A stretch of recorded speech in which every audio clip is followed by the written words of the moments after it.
Bantamweight 嘅冠軍人馬 Merab Dvalishvili 曾經講過，喺 MMA 嘅世界，一個重拳或者一個 submission 都足以瞬間分出勝負㗎。果然喺呢一晚嘅 UFC 323，兩個量級兩位冠軍人馬分途出擊，結果雙雙殺翼而歸。兩個長勝將軍竟然齊齊落馬，或者呢種咁不可預測嘅賽事發展，正正就係 MMA 引人入勝之處啦。大家好，打邊爐嘅時間，第一次光臨本頻道嘅朋友大家好啊！打邊爐係一個以廣東話為主嘅綜合格鬥頻道，為各位帶嚟包括 UFC 等嘅 MMA 賽事資訊精華、選手們奇人奇事同埋其他花邊新聞嘅。打住邊爐咁輕輕鬆鬆同大家回顧翻拳拳到肉嘅八角龍動態。每次比賽之後，我哋都會為大家帶嚟短片邊爐短打，唔使1分鐘，快速同你重溫比賽嘅要點。如果覺得呢個頻道啱你口味嘅，記得 like、comment 同埋 share， 最好就係 subscribe 埋我哋打邊爐嘅 channel， 撳埋個鐘仔，咁我哋有新片就可以立即通知你啦。唔講咁多，開波打邊爐啦！上集邊爐冷知識同大家講減磅，睇嚟好多師兄師姐都好有興趣想聽多啲喎。今集一於同大家分享多啲選手嘅減磅奇聞。第一個出場嘅就係輕量級嘅前冠軍人馬拉哥 Charles Oliveira。唔知係咪拉哥平時生活都非常自律，實在太 fit。每次拉哥要減磅備戰嗰陣，次次都歷盡艱辛，先可能落到指定嘅磅數出戰㗎。試過一次冠軍衛冕戰，時任冠軍嘅拉哥就係因為點減都差啲啲，搞到未開打，自己就跌咗條冠軍腰帶啦。好彩最終長拳都打得成，拉哥仲贏埋添。於是乎，每次拉哥嘅賽前減磅，例必如臨大敵，仲減到面容扭曲㗎。好彩作為虔誠嘅基督教徒，除咗拉哥之外，佢班師兄弟都同拉哥一齊並肩作戰。次次拉哥減磅減到瞓低嗰陣，成班師兄弟例必到場，圍住拉哥一齊幫拉哥祈禱，希望神給予拉哥力量，捱過咁嚴苛嘅減磅歷程。減磅減到咁踏馬，仲有神嘅力量加持，難怪拉哥自2022年之後，暫時次次都成功達標過磅啦。但如果借助唔到神力，又有乜嘢計仔呢？咁就要問下 UFC 界嘅開心果加現任旁述前輕重量級及重量級冠軍 Daniel Cormier 啦。話說身形大件頭又出名為食嘅 DC， 有一次要打輕重量級嘅冠軍戰嗰陣，衛冕嘅 DC 賽前第一次過磅，竟然超重咗啲啲，過咗上限嘅205磅。於是 DC 團隊立即退場，諗下計仔點樣落磅啦。真係過咗一陣， DC 成隊人就翻去作第二次嘅過磅啦。只見 DC 今次臨上磅嗰陣除清光，兩個工作人員一左一右，左右門神咁樣打開塊大浴巾，幫手遮下啲重要部位啦。就喺 DC 跳上個磅嗰陣，左右門神將浴巾一拉，然後 DC 突然雙手放喺條大浴巾嗰度一托，復磅員隨即宣布 DC 到磅，復磅完畢派彩作實。DC 你條友仔真係有啲計啊！見證完神力，又睇個物理方式，仲有乜嘢花式落磅啊？講緊嘅係上一次同大家分享減磅清單嘅鬥牛勇士 Ilia Topuria。話說人道減磅嘅鬥牛勇士都會有減磅失手嘅時候㗎。試過有次臨過磅前，先發現自己體重仲係超出啲啲。正當大家諗到冇晒計之際，營養師就開出咗條妙方：飲酒。由於酒精進入人體，會抑制身體製造抗利尿嘅激素，導致頻繁排尿，身體水分因此大量流失，造成脫水，咁咪可以減水兼減磅咯。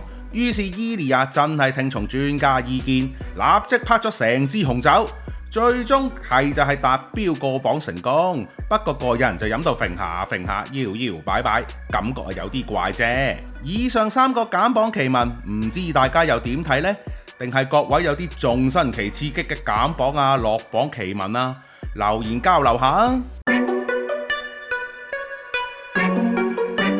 UFC 323兩場冠軍戰，兩個長勝將軍竟然喺同一個晚上雙雙下馬，賽前又邊有人會估得到啊？先講 Bantamweight 嘅冠軍戰，衛冕嘅無畏機甲 Merab Dvalishvili 第一回合開始照舊壓上前，諗住拳如雨下進攻啦。點知俾 Petr Yan 擋晒避晒之餘，仲俾 Petr Yan 下下精準 counter 還擊食晒。Merab 見拳腳唔多對路，立即諗住剔單還拖啦。誰不知 Petr Yan 連 Merab 啲剔單都完全擋埋。第一回合過後 ，Merab 當晚嘅噩夢就開始啦。之後每個回合 Merab 每次揮拳十居其九都打唔中，反而 Petr Yan 立即揮拳還擊 ，Merab 就食到應一應。第三回合 Petr Yan 一開波走甩咗 Merab 個斷頭台之餘，仲打咗 Merab 落地下。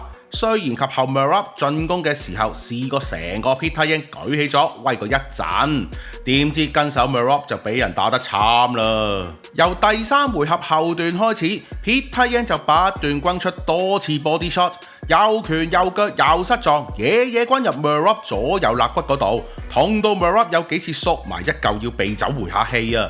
如是者 Merab 全場29次剔單得嗰2次成功，仲要食 Petr Yan 嘅拳腳放題食到應一應，邊個會估到 Merab 呢部無畏機甲呢一晚竟然離線熄機啊？就係咁樣轟足5個回合 ，Petr Yan 以 unanimous decision 一致判定勝出。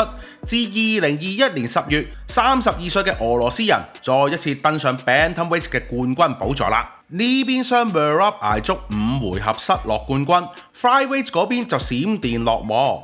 衛冕嘅 Alexandre Pantoja 同樣第一回合就拳如雨下壓上前，諗住教育下挑戰者緬甸新星 Joshua Wang， 點知 Pantoja 一次右高踢，俾 Joshua Wang 捉到隻腳。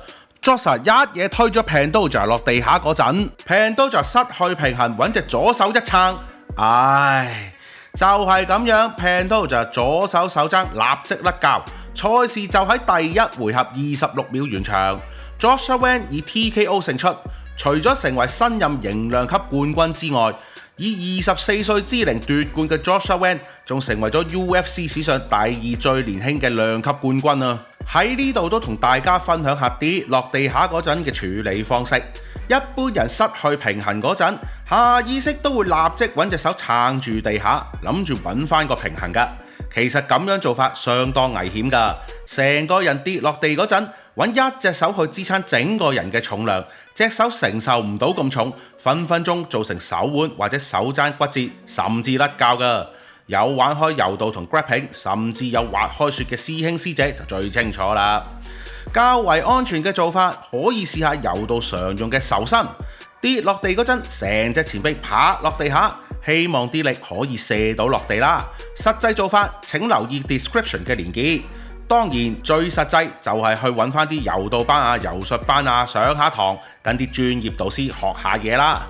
講翻場比賽，緬甸人 Joshua Wang 極速上位，登陸咗 UFC 2年半啫，就做咗 Flyweight 嘅冠軍啦。但佢嚟緊嘅挑戰者一樣年青有為喎。同晚 Main Card Flyweight 賽事，來自日本25歲嘅平良達朗，都喺第2回合以 TKO 擊敗前任 Flyweight 冠軍 Brandon Moreno。賽後平良達朗高呼要打 Title Fight 咋。另一邊廂，前一場嘅 Bantamweight 比賽，27歲嘅美國選手 Payton Tabbott 亦都以 unanimous decision 完勝退休嘅前 Bantamweight 冠軍 Henry Cejudo。型量級同錯量級嘅改朝換代時刻，睇嚟自呢一晚數字賽後正式開始啦。各位師兄師姐又點睇呢個改朝換代嘅時刻呢？留言吹下水啊！做人做事會為未來鋪排計劃係好事嚟嘅。話說2025年場 UFC 323都未開打嗰陣，白老闆就率先公布2026年第一季 UFC 324同325嘅比賽安排啦。不過望真啲個時間、人物、地點，乜咁大整蠱啊？先講時間同地點。UFC 324就安排喺美國時間2026年1月24日週六進行，地點就喺美國嘅拉斯維加斯，本來好正常啫。點知緊接落嚟嘅 UFC 325居然喺澳洲時間2月1日週日移師到澳洲悉尼搞喎， 8日時間舉行2個數字賽賽事，仲要由美國飛去澳洲，使唔使咁趕頭趕命啊？由於2場數字賽實在太過接近啦，都要諗下到時候點樣安排出片同大家講啊。不過呢啲賽程都叫好過分分鐘10日要踢3場波嘅英超球隊啦。時間同地點就趕餐飽，點知出場陣容仲嚇一跳。先講 UFC 325 Main Event 竟然係羽量級冠軍和哥 Alexander Volkanovski 2度出戰巴西長毛 Diego Lopes。佢兩個今年4月先打完嚟，咁快有冠軍戰 rematch？ 有路邊社放風話37歲嚟自澳洲嘅和哥好大可能打埋呢場 UFC 325，唔理輸贏都會退役㗎啦。於是未揾和哥去澳洲，喺一眾鄉親父老面前同 Lopes 打多場衛冕戰，好好睇睇完咗件事佢咯。如果和哥真係退休，咁往後啲僆仔要嚟爭冠軍就揾長毛搞掂佢啦。UFC 325就咁樣排陣，UFC 324就仲震撼。首先講場 Co-Main Event， 女子初量級冠軍戰，由現任冠軍 Kayla Harrison 迎戰久休復出嘅前女子 Double Champion 獅子乸 Amanda Nunes。呢場本來被傳安排喺年中白宮群英會上演嘅戲碼，又會推前到年頭打嘅。加上兩位師姐仲要落榜落到135磅作賽 ，Kayla 就肯定又落榜落到半條人命啦。咁耐冇打嘅獅子乸，又唔知會落榜落成點啫。去到 Main Event 就仲驚嚇，男子輕量級冠軍戰，有排名第4嘅 Justin Gaethje 同排名第5嘅 Paddy Pimblett 爭個看守冠軍。吓？咁成功我獨自升級嗰個鬥牛勇士贏咗條 Lightweight 冠軍腰帶嘅 Ilia Topuria 又去咗邊啊？根據白老闆所講，鬥牛勇士因為個人原因，預計2026年第一季都未能重返八角籠，所以 Ilia 話佢唔阻住地球轉啦，攞翻條冠軍腰帶俾大家爭啦。乜嘢個人原因？我哋下年有機會再同大家跟進。但係呢場看守冠軍戰戲碼，37歲嘅Gaethje之前就已經放晒風，話再唔俾佢打 title fight 就退役唔打啦。咁當了咗Gaethje個心願，俾佢爭個冠軍都仲叫講得通啊。問題係打30歲排名第5嘅 Paddy 真係人氣高企大晒咩？更搞笑嘅係排名第5都有得爭冠軍，咁 UFC 當啱啱喺11月尾贏咗比賽，現時排名第1嘅 Arman Tsarukyan係乜嘢啊？各位師兄師姐對呢2場數字賽嘅時間、人物、地點又點睇呢？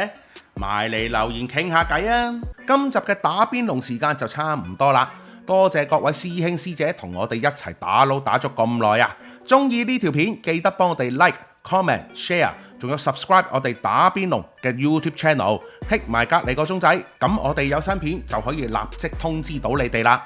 有你哋嘅支持，個爐先可以保持熱度打落去。密切留意打邊爐頻道，我哋下次見。